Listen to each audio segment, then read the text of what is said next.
My question, and this is the last on that, because I have a couple other unrelated to tariffs, but I think that I've been saying something like destitution is the point. I wonder what your take on that is in terms of driving people to be more fearful about unionizing, to accept any job, that the sort of, I had Richard Wolff on during the pandemic, and he, was talking about kind of like, or maybe it was Doug Henwood, one of the two, but both of them were basically like, look, some of the, money that people had in their pockets, from the stimulus and like American Rescue Plan and whatnot, it was a little bit of like a little bit of few money to be like, I'm not going to just take any job. You're going to have to pay $20 an hour for me to work at Jack in the Box, and that's totally fine, fair, or more. That they're all trying to kind of put that back in the bag of the whole essential worker thing, the whole, oh, you've got rights thing. That maybe, yes, that destitution and desperation is the end goal. What's your take on that? Maybe for a few people, but I actually don't think that the true believers, again, I think Trump is on a sharp mental decline in different ways than Biden, but similarly, I think that there are people who are outright. I think that there are two kinds of people, broadly speaking, on the right. There are people who are pretty ruthless about corporate power and capital entrenchment, and I think those are probably the people who are closer to, the truest form of authoritarianism.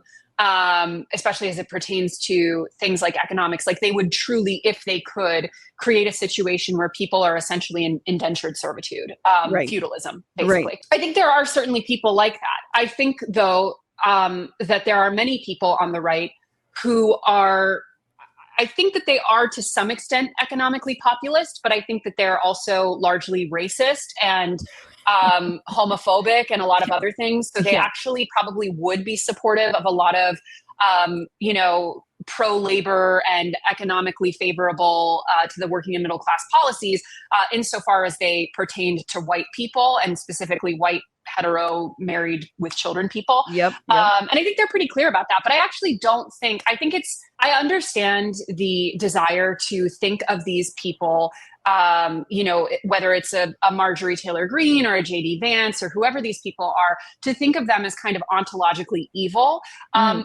I actually think that that's not only probably not true.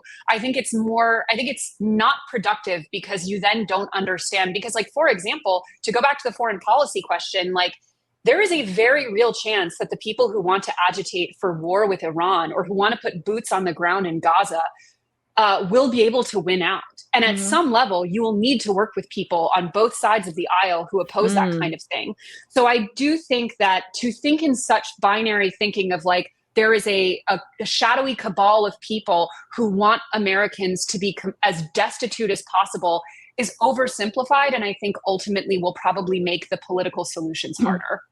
I accept that. I am someone who thinks that those differences should be exploited without having to work with a Marjorie Greene. Like, I'm not in Congress. If I were in Congress and I wanted to, co-sponsor a bill for no war in Iran, I think that's a perfectly legitimate stance to take. From the outside, I'm much more like, nah, I'm going to exploit the fissures, but like, I would never fucking work with that MAGA base. I think millennials and Gen Z are really flip about their economic prospects for the future.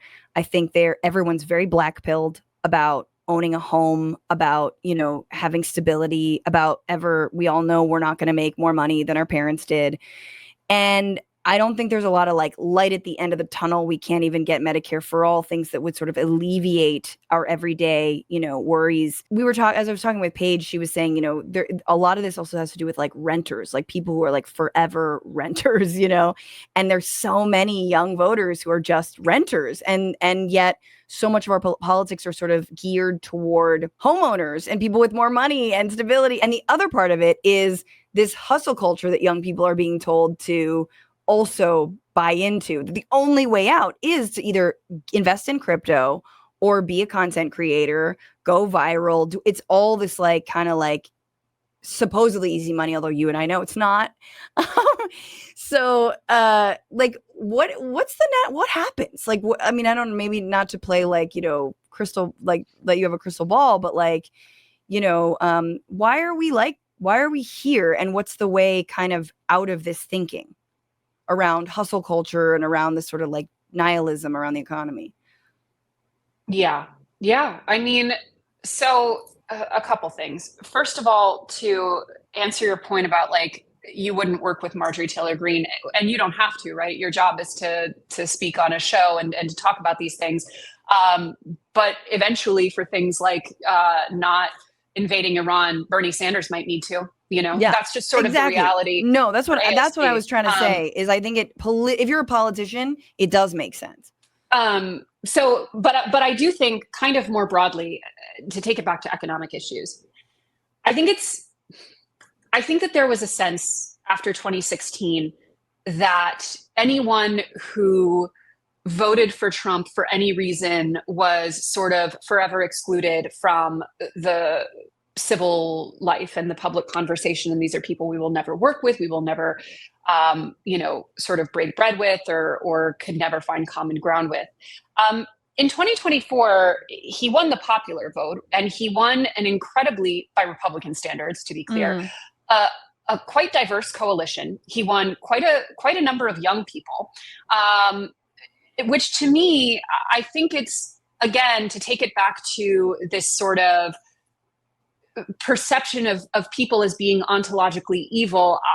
I think it's a pretty sort of politically dead end theory to think that now the majority of voting Americans are irredeemably evil and are making these decisions for purely sort of hate driven reasons. Sure. I think that what you're pointing to economically, like, it is very clear that for millennials and Gen Z, they are doing worse than their parents on so many metrics. Wages have been stagnant for decades. The cost of living has exploded. People can't afford homes. They can't afford education. You can trace quite a lot of this back to Ronald Reagan. And I think that Trump is evil in some ways, but like bar for bar, I actually think Reagan still has a worse record. Yeah. He was just more, appealing, and he spoke in a more sort of quote unquote civilized or diplomatic way. But the damage that he wrought was, I would argue, still to this day, much more far reaching and destructive. But the reality is, when you have an economy where very few people have a real chance at building wealth and stability in the way that historically they were able to, because lest we forget, the ideal used to be that one salary without a college education supported a family of four, and that included buying a home, that included education, that included all of those things.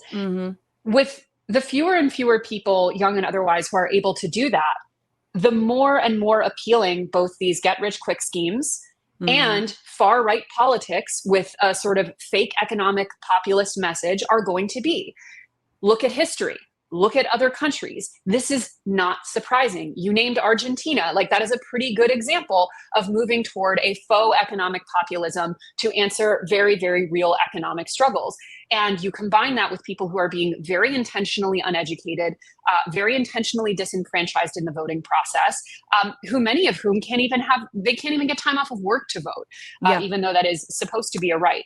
I say all of this to say, I think that as we understand the appeal of far-right politics, and as we understand especially the many different pathways that voters are now taking to get to this political agenda, we must understand that while it does not explain everything, and it certainly doesn't excuse the bigotry and the hatred that is inherent to a lot of these politics, we cannot, like, Bernie Sanders is the most popular politician in America for a reason. And it's because he says that ultimately the economic suffering of the majority of people, especially young people, is going to continue to push towards these politics and to push towards these get rich quick schemes. So the answer of where do we go from here is, until the democratic sort of institutions are willing to actually support a working class driven politics, it is only going to get worse on every front. What's going on, Frantifa? If you haven't already, Subscribe to this channel right now. Hit that button. And also, you can become a patron and support the show every single week. Get access to bonus episodes and exclusive merchandise. Patreon.com/bitchuation room. Do